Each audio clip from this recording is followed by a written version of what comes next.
4단원 대기와 해양의 상호작용. 3. 대기와 해양의 상호작용.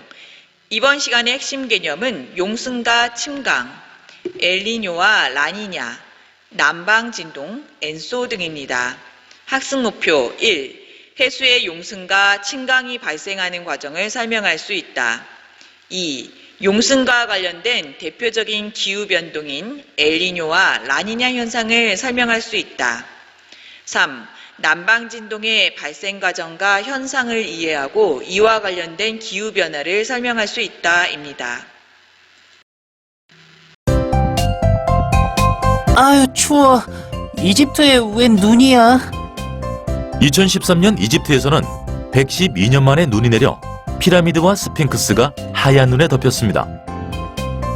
대기와 해양은 이러한 기후변화와 어떤 관계가 있을까요?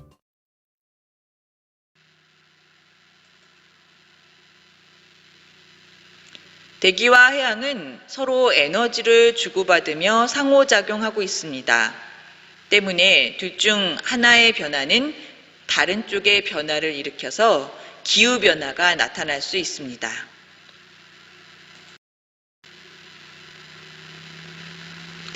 바다에서 일정하게 계속해서 한 방향으로 바람이 불면 표층의 해수는 수평 방향으로 이동하게 됩니다.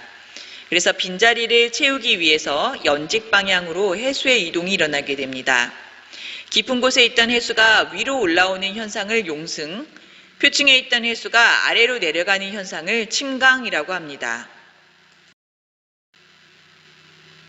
북반구 연안에서 계속해서 북풍이 불면 지구 자전의 영향으로 표층 해수는 이동해서 차가운 해수가 올라오게 되는데 이와 같이 연안에서 일어나는 용승을 연안 용승이라고 합니다. 차가운 해수가 용승하게 되면 해수면 온도가 낮아져서 서늘하고 안개가 자주 발생하는 기후가 나타나게 됩니다. 또한 영양염류가 풍부해지기 때문에 플랑크톤이 번성하여 좋은 어장이 형성됩니다.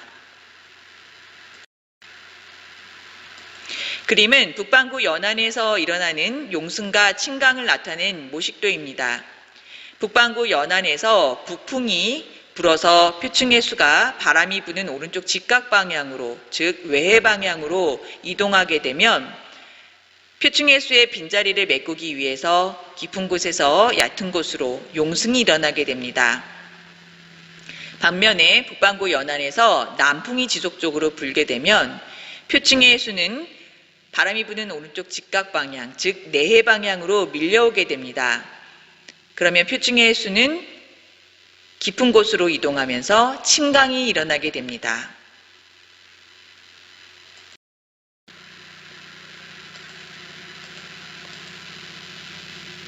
한편 적도 해역에서는 북동무역풍과 남동무역풍의 영향으로 각각 표층의 해수를 북반구에서는 북쪽으로, 남반구에서는 남쪽으로 이동시키게 됩니다.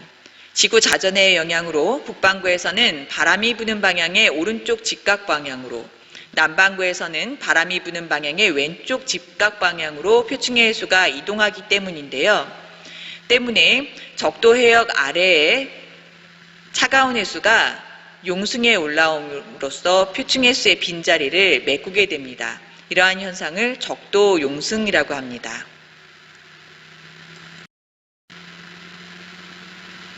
적도 해역의 용승은 어떤 모습일까? 그림은 전 세계 해양의 표층 수온 분포를 나타낸 것입니다.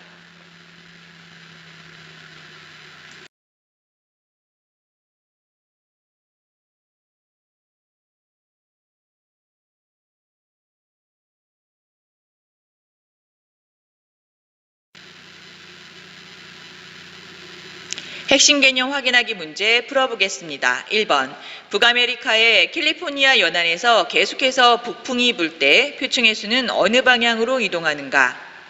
서쪽입니다. 2번, 태평양에서 적도 용승을 일으키는 바람은 무엇인가? 무역풍입니다.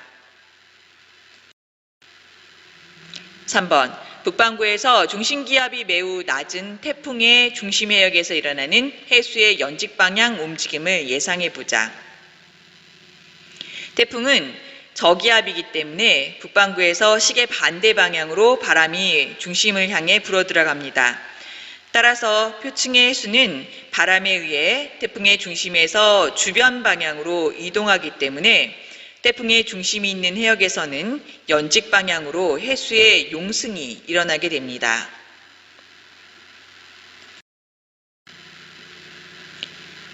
평상시 남아메리카 페루 연안은 남동무역풍이 불어서 표층 해수가 외해로 이동하기 때문에 연안 용승이 일어납니다. 때문에 이 해역은 심해의 차가운 해수가 올라오면서 용존 산수량이 높고 영양염류가 풍부해서 플랑크톤이 번성하기 때문에 좋은 어장이 형성됩니다. 그림에 보이는 것처럼 용승이 일어나는 페루 연안에는 플랑크톤이 많아서 좋은 어장이 형성되어 있습니다. 그런데 3에서 7년의 주기로 무역풍이 약해지면서 용승이 약해져 남아메리카 연안에서부터 열대 태평양 중앙에 이르는 넓은 해역에 걸쳐 해수면 온도가 평상시보다 0.5도씨 이상 높아지고 이러한 현상이 5개월 이상 1년 남짓 계속되는 대규모의 이상수온 현상이 나타날 때가 있습니다. 이러한 현상을 엘니뇨라고 하고 이 시기에 페루 연안은 표층수온이 높아지면서 어장이 파괴되어 큰 피해를 보기도 합니다. 또 엘니뇨와는 반대로 평상시에 비해서 무역풍이 강해지면서 용승이 강하게 일어나고 열대 태평양의 해수면 온도가 평상시보다 0.5도씨 이상 낮아지고 이러한 현상이 5개월 이상 지속되는 현상을 라니냐라고 합니다. 엘니뇨와 라니냐 시기에는 표층 수온의 분포가 평상시와 다르게 나타납니다. 엘니뇨가 발생하는 시기에는 무역풍이 평상시보다 약해지고 페루나 남아메리카 연안의 용승이 평상시에 비해 약해집니다. 동태평양과 아메리카 서쪽 해안까지 평상시보다 온도가 높은 해역이 넓게 분포하게 됩니다. 반대로 라니냐가 발생하는 시기에는 무역풍은 평상시보다 강해지고 페루와 남아메리카 연안의 용승은 평상시보다 강해지게 됩니다. 따라서 수온이 낮은 해역이 평상시보다 서태평양으로 길게 뻗어 있게 됩니다. 그림은 적도부근 태평양의 해수면 온도 분포 자료입니다. 무역풍에 의해서 동에서 서쪽으로 표층의 따뜻한 해수가 이동해서 동쪽은 수온이 낮고 서쪽은 수온이 높은 평상시의 모습입니다. 무역풍이 약화되는 엘니뇨 발생 시기에는 동쪽의 수온이 평상시보다 높아지고 그리고 서쪽은 평상시보다 수온이 낮은 모습입니다. 반대로 무역풍이 강화되는 라니냐 발생 시기에는 동쪽은 평상시보다 더 용승이 강화돼서 수온이 더 낮고 서쪽은 평상시보다 표층의 따뜻한 해수가 더 몰리기 때문에 수온이 더 높아지는 그런 모습입니다.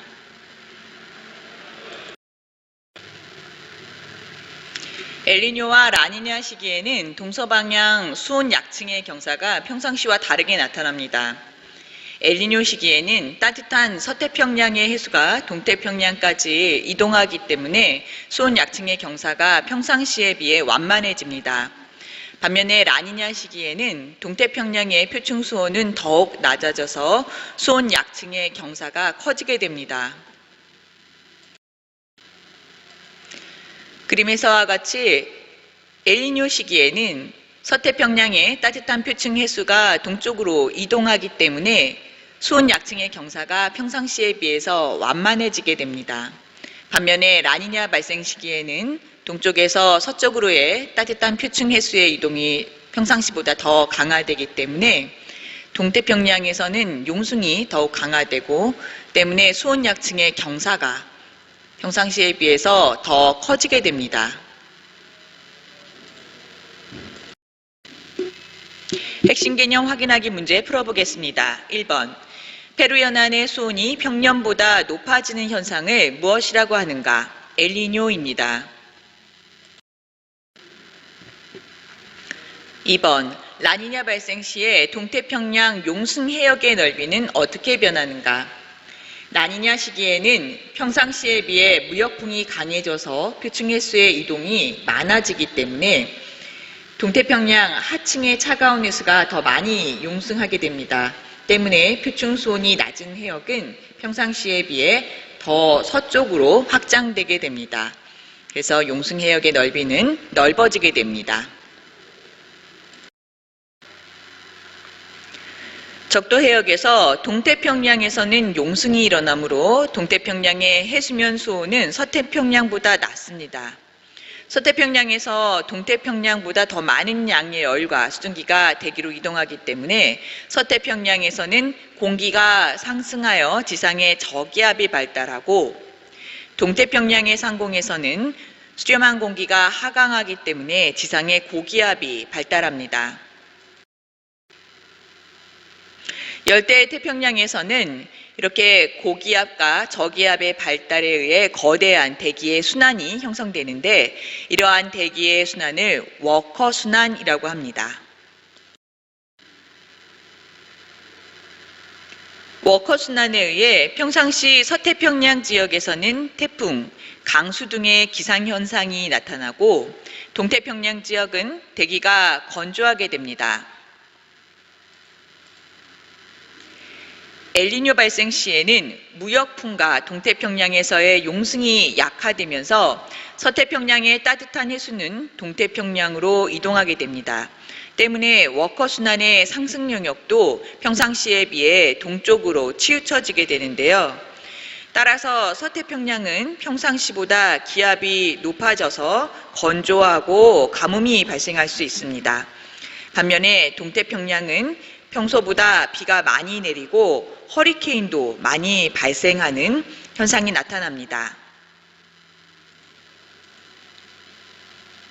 반면에 라니냐 발생 시에는 무역풍과 동태평양에서의 용승이 강해지면서 서태평양의 따뜻한 해수 영역이 평상시에 비해서 더욱 강화되어 공기의 순환은 평상시보다 더욱 강해지게 됩니다. 서태평양은 평상시보다 저기압이 더욱 강하게 발달하여 비가 많이 내리고 태풍의 발생 횟수도 증가하며 동태평양에서는 평상시에 비해 고기압이 더욱 강하게 발달하여 가뭄이 발생할 수 있습니다.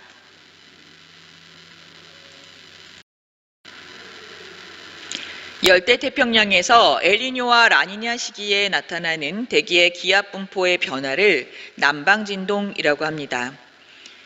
엘니뇨 시기에는 무역풍과 용승의 세기가 평상시보다 약해지게 됩니다.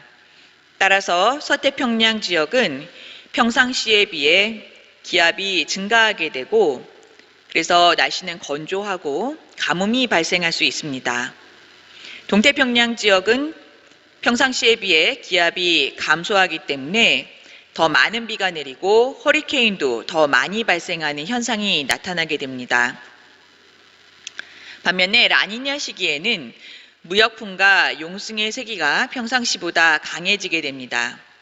따라서 서태평양 지역은 기압이 평상시에 비해 더욱 낮아지게 되고 따라서 비가 더 많이 내리게 되고 태풍도 더 많이 발생하게 됩니다. 동태평양 지역에서는 평상시보다 기압이 더욱 증가하여 평상시에 비해서도 대기가 더 건조해지고 가뭄이 발생하는 등의 현상이 나타날 수 있게 됩니다. 라니냐 발생 시에 태평양의 적도 해역에서 주로 고기압이 발달하는 해역은 어디인가?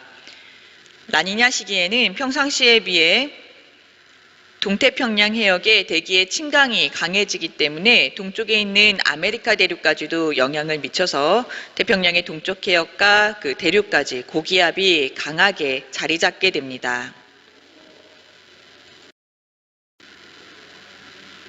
해수면 온도 변화인 엘니뇨와 라니냐, 그리고 대기의 기압 분포 변화인 남방 진동은 대기와 해양의 상호작용으로 함께 일어나는 서로 연관된 현상입니다. 따라서 엘니뇨와 라니냐, 그리고 남방 진동이 별개의 현상이 아닌 대기와 해양의 상호작용으로 일어나는 현상임을 나타내기 위해서 엘니뇨 남방 진동 또는 짧게 줄여서 엔소라고 합니다. 엔소 때문에 나타나는 기후변화에는 어떤 것이 있을까? 그림 가에서 다는 엘니뇨 또는 라니냐 시기에 태평양 부근에서 나타나는 이상 기후현상이다. 가, 동태평양에서 허리케인이 평소보다 자주 발생한다. 나, 서태평양에 해당하는 동남아시아의 인도네시아에서 홍수가 발생한다. 다, 동태평양에 해당하는 아메리카 남부 지역에 가뭄이 들어 농작물 수확량이 줄어든다.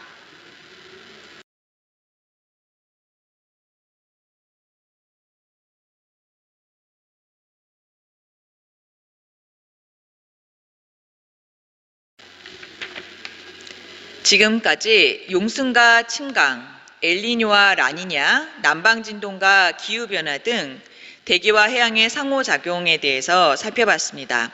핵심 개념 확인하기 문제 풀어보겠습니다. 1번. 엘니뇨 발생 시에 동태평양과 서태평양에서 나타나는 기압 배치는 각각 무엇인가? 엘니뇨 발생 시에 서태평양은 평소보다 기압이 높아지고 동태평양은 평소보다 기압이 낮아지게 됩니다. 2번. 라니냐 시기에 서태평양 해상에서 발생하는 태풍의 수와 세기는 어떻게 될지 생각해 보자. 라니냐 시기에는 서태평양으로 평상시보다 더 많은 양의 따뜻한 표층 해수가 이동합니다. 따라서 서태평양 해역에서는 평소보다 공기의 상승이 강해지기 때문에 발생하는 태풍의 수와 강도는 커지게 될 것입니다.